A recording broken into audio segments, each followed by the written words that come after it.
Folks, this MAGA civil war over the war in Iran and Trump's flailing presidency is getting worse by the day. Nick Fuentes, the neo-Nazi white supremacist influencer whose star is on the rise inside the Republican Party, just went on comedian Dave Smith's podcast and absolutely ripped his fellow MAGA influencers. He called them spineless losers who are bootlickers for Donald Trump, and he is sick and tired of their bullshit, just like, frankly, you and I are. And even though I can't stand Nick Fuentes, I hate what he stands for, I hate what he believes in, and I think he's a sniveling little weasel. He is absolutely right here to call out these bootlickers for what they are. Let's dive in. Before we get started, make sure you're subscribed to the channel. Be sure to engage with this video. Help us to continue to build an independent media company that can take on these MAGA hacks and take our country back from Donald Trump. And at a certain point, you're like, am I talking to the White House press secretary? Yeah. Is that the job here? Is the job basically that the administration does something, you find out what that is, you go out and defend that. And if that contradicts everything you said last week, well, whatever, that's the job. The job is just to defend the administration.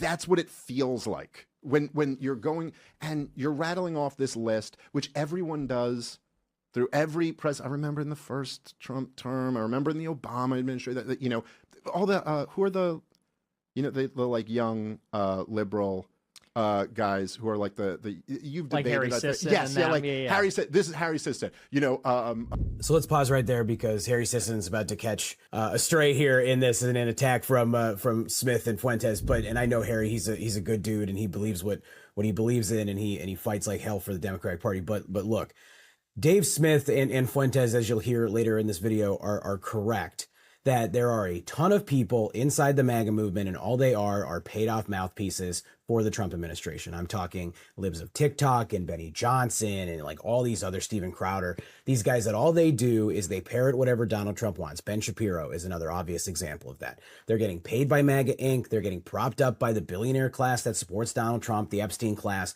to say whatever. And that's why you see these things where there's the incident at the White House Correspondents' Dinner, and suddenly they're all talking about the stupid ballroom, because what they have is like a signal chat that's run by Dan Scavino, and he tells them what to say. And they go, yes, sir, thank you, please. And the money must be good, okay? Like, you know, I'm a capitalist, I guess, relative to the world we live in. I run a series of businesses. I get having to put food on the table to support your family, but these people are disgusting. They try to make you believe that they are independent, that they actually believe in the MAGA movement, and they turn on a dime on everything. One week they believe in this, next week they believe in another thing. Just look at, and here's the perfect example, guys. Today in Kentucky is the primary for Thomas Massie's district. Massie is about as MAGA, America first as they come. He votes with Donald Trump like 95% of the time, and the 5% that he doesn't vote with him is on protecting pedos in the Epstein class. Because Thomas Massie would like to not protect pedos, and Donald Trump has spent $35 million, more than any other House primary in the history of this country,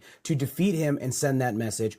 All the MAGA influencers who loved Thomas Massie and loved what he stood for have turned on him because they've been paid to turn on him. That's the bottom line. And the truth is, when Trump is dead or gone, there's going to be somebody else who comes in and pays these people off. And this presents, I think, a broader problem. Then we'll dive back into this video that I think people need to understand. There are a lot of content creators out there who are being paid on the Democratic Party and the Republican Party side, and as well as a lot of independent foreign actors too. They're being paid for the positions that they hold. And when I talk about building an independent media company, or when my buddy Adam Mockler talks about building an independent media company, what that means is we're not taking money from the billionaire class to say the things that we say. We're actually going to tell you what we believe. All right. Like, I work for a lot of Democratic candidates. I disclose that to you guys when I talk about the races that I'm working on, but nobody pays me for these videos. I'm able to do it because of the people who are becoming paid sponsors. I'm able to do it through creator rewards. I do sell a little bit of advertising here or there for my newsletter, but it is not that somebody is paying me to have the opinion that I have. And I think it's important because that's the break in MAGA right now.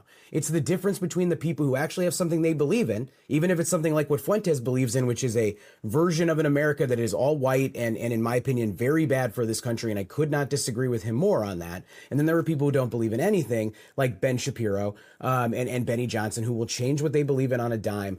It's because they're getting paid or because they're getting some favor, they're getting access and influence. That's the difference. So be mindful of that and look out for the people in your own feed that seem like they actually believe in something, not like they're being paid to believe it.